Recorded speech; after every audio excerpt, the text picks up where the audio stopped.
Bonjour, bienvenue au Talk Orange Le Figaro. Aujourd'hui, nous recevons Laurent Wauquiez, ministre des Affaires européennes. Laurent Wauquiez, bonjour. Bonjour. Merci d'être avec nous. À la veille du sommet de Bruxelles, la France a finalement choisi de coller à l'Allemagne et de refuser la proposition de certains États et également de Jean-Claude Juncker de mettre en place des obligations européennes pour tenter de sauver l'euro. La France n'avait pas le choix, était obligée de coller à l'Allemagne. Deux remarques là-dessus. D'abord, on a collectivement une seule priorité en ce moment, c'est défendre la monnaie commune. La priorité, c'est donc l'action et l'efficacité. La création d'Eurobonds, ça pouvait répondre à cette Non, parce action. que c'est pas quand vous êtes au milieu du gué que vous commencez à lancer la foire aux bonnes idées. Pour l'instant, on est au milieu du gué, on a besoin d'un mécanisme pour défendre l'euro, c'est la priorité. Deuxième remarque, ne faites pas d'erreur. Le tandem franco-allemand, il n'y en a pas un qui tient le guidon et l'autre qui pédale. C'est un tandem qui est fort parce qu'on est tous les deux sur la même ligne et dans le respect des intérêts des uns et des autres. Vous voulez dire que ce n'est pas l'Allemagne qui nous impose ses vues et nous qui sommes obligés de suivre derrière? Quelques exemples simples. Sur la PAC, l'Allemagne est venue sur nos positions. Sur la Grèce, au début, l'Allemagne ne voulait pas y aller. Elle s'est ralliée aux positions qui ont été défendues par le président de la République. Donc c'est un tandem qui est équilibré, c'est ça qui fait sa force. Gérard Larcher était à votre place hier, il vous a posé une question, je vous propose de l'écouter. Chaque jour qui passe, j'allais dire chaque fin de semaine qui passe, nous faisons face collectivement aux crises que traverse l'euro. Comment demain l'Europe peut avoir un souffle qui nous permette de retrouver de la compétitivité? Comment voit-il cette solidarité européenne pour demain retrouver une compétitivité à l'intérieur de l'Union européenne? Alors cette solidarité européenne, elle est mise à mal en ce moment. Ça commence vendredi. Vendredi, pour le Conseil européen, c'est le premier acte où l'Europe repasse à l'offensive. Jusque-là, crise grecque, crise irlandaise, on a été en défensif, on a réagi aux crises qui ont attaqué l'euro. Parfois tardivement, puisque justement l'Allemagne elle-même ne voulait pas venir en aide. Sur la Grèce sans doute, sur l'Irlande non, où on a réagi vite en 15 jours. Il faut voir le chemin qui est aussi parcouru en termes d'efficacité par l'Europe. Là, pour la première fois, on est à l'offensive. Et on met en place un mécanisme sur la durée pour être capable de défendre l'euro. Et je suis convaincu que l'euro ressortira renforcé de ces crises successives. Pourtant, un récent sondage montrait que 4 Allemands sur 10 voulaient le retour du Deutschmark. Non, ce sondage est vraiment très mal cité. Je suis germaniste, ça me permet de les lire en allemand. Désolé, c'était une dépêche AFP que j'ai reprise. 88% dans ce sondage des Allemands sont favorables au maintien de l'euro. 88%. C'est pas mal quand même. Ce qui est plutôt pas mal, mais justement sur cette idée de possibilité d'éclatement de l'euro, il y a des gens en France qui réclament une sortie de l'euro. Je suis convaincu que l'Allemagne reste profondément communautaire et que les Allemands sont attachés à la défense de l'euro. Sur l'UMP, Jean-François Copé a confié les rênes du projet à Bruno Le Maire.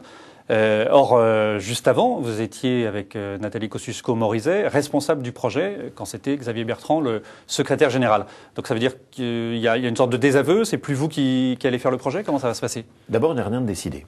Le président de la République a souhaité que Jean-François Copé soit le patron de l'UMP. Le secrétaire général. C'est normal qu'il imprime sa marque. Nous, on est décidé aussi à faire partir et à jouer tout notre rôle pour faire partie de ce débat d'idées. J'ai un groupe de réflexion, la droite sociale, qui est structuré sur une conviction. Le problème de la France, c'est les classes moyennes. Et notre travail dans ce débat d'idées, où on jouera tout notre rôle, c'est de veiller à ce que l'UMP s'affirme comme le parti des classes moyennes. Parce que ma conviction, c'est que le rendez-vous de 2012 se jouera là-dessus, la capacité à proposer des mesures concrètes qui permettent de renforcer les classes moyennes dans la crise. Donc je le dis, on jouera tout notre rôle dans le débat d'idées au sein de ma famille politique. Ce que vous nous dites, c'est que jusqu'ici, vous étiez en charge d'une partie du projet à l'UMP, et maintenant, au fond, si on ne vous reconfie pas cette tâche-là, vous le ferez avec votre club, la droite sociale. Exactement. C'est-à-dire que moi, ma conception de la politique, c'est que ça se fait pas avec des petites phrases. Ça se fait sur les propositions, le fond. C'est ce que j'aime, c'est ce qui me motive. Et notre groupe de droite sociale, qui rassemble des élus locaux, des parlementaires, il est là pour ça, avec un cap clair, les classes moyennes. Et on sera bien décidé à faire entendre notre voix. Justement, à propos de ce club, Jean-François Copé a estimé qu'il y avait un certain nombre de clubs rattachés à l'UMP qui devaient mieux travailler en cohérence avec l'UMP et donc revoir les systèmes de financement. Ça veut dire qu'il va couper un peu les cordons de la bourse? Vous n'aurez plus d'argent? On n'a pas de problème parce qu'on fonctionne pas sur des financements de partis publics. En fait, c'est juste un groupe de parlementaires. L'UMP, vous donnez pas d'argent pour fonctionner? On est sur un groupe de parlementaires qui se rassemblent. Il n'y a pas toujours besoin d'avoir des euros pour réfléchir. Cela dit, si le raisonnement qui est le raisonnement de Jean-François, qui est de donner des moyens pour alimenter la machine à idées, tant mieux. Nous, ça va nous permettre de jouer pleinement notre rôle et je suis bien décidé à ce qu'on fasse ça. Quelles sont vos relations avec Jean-François Copé? On sait que vous êtes plutôt proche de Xavier Bertrand. Vous savez, je suis fidèle dans mes amitiés politiques et pas rancunier dans les querelles politiciennes. Donc ça se passera bien, parce que je pense qu'il faut que ça se passe bien. Et qu'on n'est pas là pour faire une logique de clan. La seule logique qui doit prédominer, c'est la logique du rassemblement. Je vois le PS. Le PS en ce moment, c'est coups de poignard dans le dos, c'est Ségolène Royal qui vole la chaise de Benoît Hamon, c'est toutes ces petites batailles. Une ambiance assez florentine. Moi, ce que j'aime dans notre famille politique, c'est plutôt l'ambiance gauloise. Personne ne se pique sa place, c'est ça ce que vous voulez dire? Non, c'est plutôt explication franche et directe, Ouais. mais à la fin, on se retrouve autour du sanglier. Je trouve ça nettement plus sympathique. Vous avez déjà eu une explication franche et directe avec Jean-François Copé? Il est prévu que vous le voyiez dans les prochains jours? On se voit, et c'est normal qu'on puisse discuter de comment est-ce que Jean-François conçoit ce qui est son devoir principal, le rassemblement, faire sa place à tout le monde, et précisément ne pas être dans une logique de clan. Je crois que c'est son état d'esprit. Vous parliez de logique de clan. Xavier Bertrand a réuni un certain nombre de parlementaires aujourd'hui à déjeuner. C'est une manière de montrer qu'il n'est pas isolé, c'est une manière de montrer sa force. Xavier a un périmètre immense de responsabilités. Il s'occupe de l'emploi et il s'occupe des questions de santé. Dans l'équilibre qu'a créé le président de la République, le Parlement a pris beaucoup plus d'importance. C'est donc normal qu'il réunisse à intervalles réguliers des parlementaires, tout simplement pour échanger sur ces sujets. Marine Le Pen était sur Europe 1 lundi, je vous propose de l'écouter. Là, moi, j'appelle à l'esprit de résistance. Vous ne pouvez pas ne pas être d'accord avec moi. Je dis que notre souveraineté nationale est en cause. Je dis que notre loi ne s'applique plus sur notre territoire. Vous devriez être de mon côté, monsieur El Kabash, mais comment... quand je défends justement les lois de la République et la souveraineté du peuple français. Mais comment... Et elle faisait référence aux musulmans qui sont contraints ou d'après elle, obligés, et ils le font volontairement, de prier dans la rue.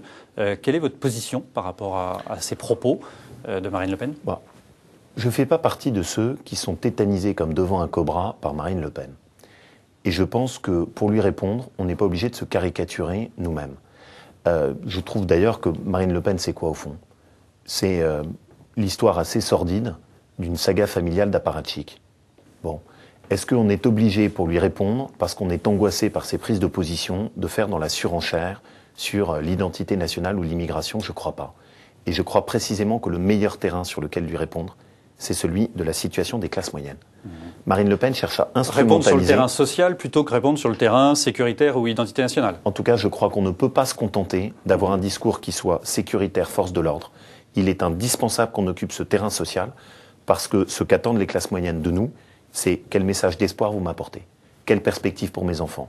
Quelle perspective pour moi pour ne pas avoir quand même un petit peu de marge de manœuvre sur mon budget? Ces questions-là sont largement plus importantes que de s'amuser à faire la course-poursuite à l'identité nationale. Juste question des internautes. Ludovic vous demande ce que vous pensez de l'occupation par des musulmans de la rue Mira à Paris. Donc c'est un des endroits à Paris où les musulmans prient dans la rue le soir. J'ai aucun problème avec ça. Qu'on ait des gens, quels qu'ils soient, qui prient dans la rue n'est pas acceptable, tout simplement parce que c'est même pas digne pour eux. Et donc notre travail, c'est juste de faire en sorte qu'il y ait des mosquées correctes qui soient édifiées et que la place de la religion soit à la hauteur de ce qu'elle mérite dans notre pays. Il n'y a pas besoin, pour dire ça, de faire des références nauséabondes à l'occupation nazie. Ça, c'est du buzz politique qui est juste médiocre. En même temps, comment on finance les mosquées? Puisque c'est un des grands problèmes qui est posé par la loi de séparation de l'Église et de l'État. Aujourd'hui, l'État ne peut plus financer la création de ces lieux de culte. Alors comment on fait? J'ai une ville, le Puy-en-Velay, dont je suis le maire, dans lequel jusque-là, il n'y avait des mosquées, on avait notamment toute une partie des musulmans qui étaient obligés de prier dans un tout petit endroit qui était vraiment ce qu'on appelle la mosquée des parkings et des garages. On les a aidés. On les a aidés pour les accompagner, pas forcément financièrement, mais les aider pour se structurer, les aider sur leur permis de construire. Résultat, on va avoir maintenant des mosquées qui sont raisonnables, à la hauteur de ce qu'est ma communauté. Et je crois que là encore, c'est cette vision finalement d'une république apaisée, où on rappelle clairement ce qu'est notre identité républicaine commune, ce que sont aussi les racines chrétiennes de ce pays, mais pour autant sans succomber dans la haine de l'autre et les discours haineux. Laurent Wauquiez, merci d'avoir répondu à nos questions. À demain pour un nouveau talk.